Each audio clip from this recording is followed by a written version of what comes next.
Ողջունենք մեր քաղաքացիներին, ողջունենք հայ ժողովրդին։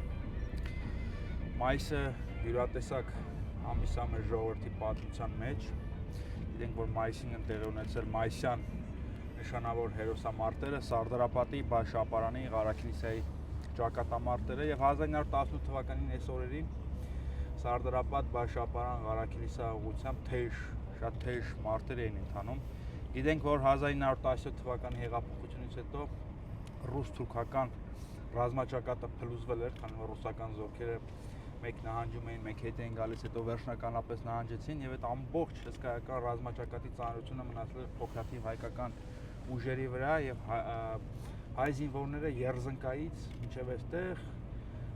թեժ մարտերով նահանջում էին եւ արդեն մայիսյան այս օրերին թուրքերը հասել էին այստեղ եւ սպառնում էին հայության սրտին եւ եթե Սարդարապատը, Բաշապարանը ընկնեին, ապա ցեղասպանության գործը Թուրքիայի նախաձեռնած կհասներ իր վերջնանպատակին եւ հայությունը ըստ էության վերջնականապես կբնաջնջվեր։ Նաեւ Սարդարապատի, Բաշապարանի, Ղարաքիլիսայի ճակատամարտերով մենք կարողացանք ապահովագրել նաեւ Վրաստանին, որտեղ իրանք լայնամասշտաբ հարձակում էին նախաձեռնել դեպի Արևելք, դեպի Վրաստան, դեպի Հայաստան, Ադրբեջան, այսինքն ուզում էին զբաղեցնել ըստ էության ամբողջ տարածաշրջանը եւ Սարդարապատում եւ Բաշապարանում հայկական ուժերը կործանարար հարված հասրեցին եւ կարողացան ետ մղել թուրքերին եւ դա տեղի ունեցավ բացառիկ մոբիլիզացիայի, բացառիկ կամքի եւ պրոֆեսիոնալիզմի շնորհիվ, այսինքն հանրային բոլոր շերտերը ի վերջո մի կողմ դրեցին տարաձայնությունները եւ հասկացան, որ մի մազից են կախված եկեղեցին, զինվորականները, ժողովուրդը, ազգային փոքրամասնությունները, մասնավորապես եզդիների մասնախոսքը եւ ուժերը մեկ արեցին եւ կանգնեցրեցին թուրքական էքսպանսիան դեպի Անդրկովկաս։ Եվ հենց այս առիթով մենք հավաքվել ենք այստեղ։ Սովետական պատմագիտությունը այդ մասնակիցների դերը նվազեցնելու համար հաղթանակը վերագրել է հավաքական հայ ժողովրդին։ Ինչ-որ մոտեցում կա, բայց այս հաղթանակը ունի կոնկրետ անուններ։ Արամ Մանուկյան, Սուրենյանց Կաթողիկոս, Թոմաս Նազարբեկյան, Մովսես Սիլիկյան, Դանիել Բեկ Փիրումյան, Քրիստոֆոր Արարատյան, կոնկրետ անուններ կան։ Եվ սա իսկապես շատ ճիշտ ասեցիք, գժության մասին չի, խենթության մասին չի, եւ այս ճակատամարտը առաջնորդել են պրոֆեսիոնալ զինվորականները, կայսերական, ռուսական կայսերական ռազմական ակադեմիան ավարտած եւ մենք հաղթել ենք մտքով։ Եվ սա ամենակարևորն է, որտեղ Նիկոլ Փաշինյանին թվում է թե 44-րդ պատերազմի ժամանակ որ ասում էր սա մի նոր Սարդարապատ է, մենք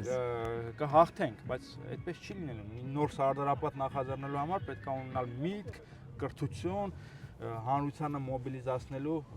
կարողություն, ինչը այստեղ եղել է, ինչը Նիկոլ Փաշինյանը չկարողացավ անել Արցախում։ Սարդարապատ գոռալով չի, Սարդարապատ պետք է կարողանալ անել։ Կազմակերպել եւ ճիշտ կառավարել։ Չլինել Արամ Մանուկյանի այդ կազմակերպչական ձիրքը, ոչինչ չէր լինի այստեղ։ Մենք չընդհատվող Սարդարապատյան տրամաբանության կողմնակից ենք։ Խոսքը անվերջանալի պատերազմի մասին չի։ Այսինքն ազգային մոբիլիզացիա տարբեր հարցերի շուրջ, ազգային մոբիլիզացիա տնտեսության համար, արդար պետություն ստեղծելու համար եւ ինչու՞ չէ նաեւ Հայաստանի հակառակորդներին ետ մղելու եւ ջախջախելու շուրջ։ Այսինքն Սարդարապատյան տրամաբանությունը պետք է միշտ գործի, այլ ոչ թե առաջնորդվենք վերջին հույսի ճակատամարտի տրամաբանությամբ։ Համաձայն եմ, այո։ Բանից անցել է նոր մոբիլիզացվենք ու փրկվենք։ Այդպես չի լինի եւ Սարդարապատյան լոգիկան պետք է անդադ եւ միշտ շարունակվի եւ Նիկոլ Փաշինյանը այստեղ մի բան էլ չի հասկանում եւ ընդհանրապես եթե Սարդարապատի ճակատամարտը, մայիսյան հերոսամարտերը, առաջին հանրապետության պատմությունը ճիշտ դասավանդվեր դպրոցներում, այդ դասագրքերում հեքիաթներ չպատմեին, մենք չենք ունենա Արարատ Միրզոյաններ, Ռուբեն Ռուբինյաններ, այդ դասերը, որ իրանք ճիշտ հասկանային, մենք չենք ունենա Նիկոլ Փաշինյաններ եւ 100 տարի անց իրանք չեն գնա եւ նմանատիպ պարտություններ չեն բերի մեր գլխին, որտեղ իրանք ամենակարևոր դասը չէին հասկացել, որ ճակատամարտի հաղթանակից հետո պետք է գա ճիշտ քաղաքականությունը, որտեղ ես ուզում եմ հիշեցնել, այս տարածքներում թուրքերին ջախջախած հայերը ընդամենը 2 տարի անց հանձնեցին Կարս քաղաքը եւ պարտվեցին հայ-թուրքական պատերազմում։ Ես ուզում եի դա իշա ասեմ, որ դրա մասին է խոսենք։ Եվ դա ինչի հետևանքն է։ Սխալ քաղաքականության, քաղաքական պահը չզգալու, որովհետեւ մենք էլ հաղթեցինք առաջին Արցախյան պատերազմում, հետո քայքայեցինք եւ արժեզրկեցինք մեր հաղթանակը, եւ հետո Շուշին եւ Ստեփանակերտը տարանք նվիրեցինք Ալիևին, սխալ քաղաքականության պատճառով։ Այ Նիկոլ Փաշինյանը եթե սա հասկանար, որ Սարդարապատում հաղթածները հետո հանձնել են Կարսը առանց լուրջ կռվի։ Միգուցե 2019 թվականին այլ քաղաքականություն իրականացներ։ Միգուցե հիմա այլ քաղաքականություն իրականացնի, որտեղ մի նոր պարտության է ծանոթ։ Այսինքն մենք կանխատեսում ենք կարծես որ եթե այս իշխանությունը վերընտրվում է, վերարտադրվում է, նոր վտանգներ ունենք, անվտանգային, հա, եւ այդ որ շատ է հիմա վաճառվում էլի, պրոդուկտ է վաճառում հիմա, այսօր ասուլիսի ժամանակ Նիկոլ Փաշինյանն ասաց ես հպարտ եմ, որ կարողացել եմ Հայաստանը ազատագրել թակարդից։ Այսինքն այդ իր պատկերացած թակարդից, որ ինքը ազատագրել է, ես կարծում եմ ոչ թե ինքը թակարդից է ազատագրել, այլ թակարդի մեջ է մտցրել։ Ուղղակի էլի post factum հետագայում պետք է ասի կներեք Ժորժ ջան չի հասկանում, ոնց որ ինքն ժամանակ ասի։ Այ քաղաքական միտքը միշտ միֆերով է առաջնորդվում։ Ինքը այն մեր բնական միջավայրը անվանում է թակարդ։ Ինքը հիմա մեզ փորձում է մեր բնական միջավայրից հանի եւ դուրս շպրտի մեր քիմիական միջավայրից, որտեղ ինչ եղավ։ Ու չենք լինի, է։ Այսինքն Արցախի ժողովուրդը ասում են գերի էր 150,000 ժողովուրդ գերի էր Արցախում։ Նրանց ազատագրեցինք ասում են, այսինքն թակարդի մեջ էին ըստ իրանց, էլի։ Նկատուն եմ, օրինակ բերենք առաջին հանրապետության օրինակով, մենք արդեն 100 տարի մղկտում ենք, որ ռուս-թուրքական դաշինքը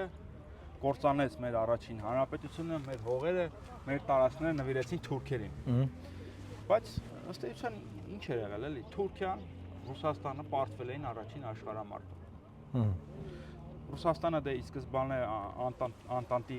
կազմում էր, բայց հեղափոխության պատճառով դուրս եկավ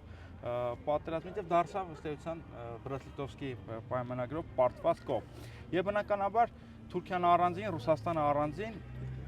փորձում էին դիմագրավել Անտանտին, Մեծ Բրիտանիային եւ Ֆրանսիային։ Եվ նրանց շահերը համընկնում են, հայտնվում են համագործակցային եւ հետո դաշինքային տրամաբանության մեջ եւ Լենինը ինչ էր անում, փորձում էր հեղափոխական արդեն Աթաթուրքի գլխավորությամբ Թուրքիայի միջոցով կարմիր հեղափոխությունը տարածել Մերձավոր Արևելքում։ Եվ իրանք համատեղ իրանք շահերը համընկել էին, որ դիմագրավեին Անտանտին։ Իսկ տարածաշրջանում այդ ժամանակ ով էր Անտանտի դաշնակիցը։ Հայաստանի Հանրապետությունը, որը նրանք անվանում էին իմպերիալիզմի որջը։ Նա ես չէի ուզենա տանենք շատ պատմական խորքեր, բայց ուզում եմ մի ուղերձ տանք, որ բայց հիմա էլ չէ, հիմա նորից Ռուսաստանի հետ հարաբերությունները լարվում են։ Թուրքիայի հետ հարաբերությունները չեն կարգավորվում։ Եվ էլի մենք այդ նույն հիմարությամբ մեզ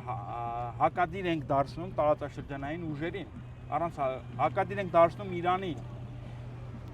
Տարածաշրջանային ուժ է Իրանը, Եվ հետո հիմա որ վերջում մի վատ բան լինի, պետք է ասենք ռուս-թուրք-իրանական դաշինքը մեզ Հայաստանի։ Ես ուզում եմ հիշել արցախցիներին, պարոն Մարուկյան, Սարդարապատի ճակատամարտին շատ կարևոր մասնակցություն են ունեցել նաև արցախցիները։ Եվ սա ինչով է կարևոր, որովհետև հիմա անդադ փորձում են մեզ հայաստանցիներից տարանջատել Արցախից եւ նաեւ մարդասիրական տեսանկյունից փորձում են ցավը հայրենիքի կորուստը ներկայացնել միայն արցախցիների կորուստը։ Մենք էլ տենց ինչ-որ երրորդ կողմ ենք, մարդասեր ենք, իրancs ընդունել ենք։ Կամ բացասական իմաստով էլ ասում են դե արցախցիները թող կռվեն, ինչի չեն կռվել։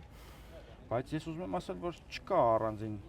արցախցի հայաստանցի եւ կա ընդհանուր ազգային հարց, որտեղ մենակ արցախցիները չեն որ հայրենիք են կորցրել։ Մենք ենք կորցրել։ Ես եմ կորցրել, դուք եք կորցրել։ Եվ հիմա այս առումով շատ կարևոր է ընդգծել, որ այդ արցախցիներին չէին եկել այս արարատյան աշխարհ եւ կռվում այս հայրենիքի համար, եթե մենք այնց օտար ենք իրար հետ։ Որովհետև մի ազգ ենք, մի հայրենիք ունենք, իրար հետ կռվում։ Մի ազգ ենք, ունենք մի խնդիր, մի ազգային օրակարգ եւ չկա առանձին Արցախցու վիշտ, մենք էլ կողքից, չգիտեմ, երրորդ երկիր ենք, այ Ֆրանսիան լներ, մեր փոխարեն ասենք մարդասեր ֆրանսիացիները փախստականներին հյուրընկալեցին, բայց ընդհանուր է, չէ, հարցը։ Եվ այո, արցախցիները շատ կարևոր մասնակցություն են ունեցել Սարդարապատի ճակատամարտին։ Եվ ըստ էության մենք մի ազգ ենք եւ ունենք մի օրակարգ։ Եվ այդ օրակարգը հարյուրամյակներ շարունակվում է։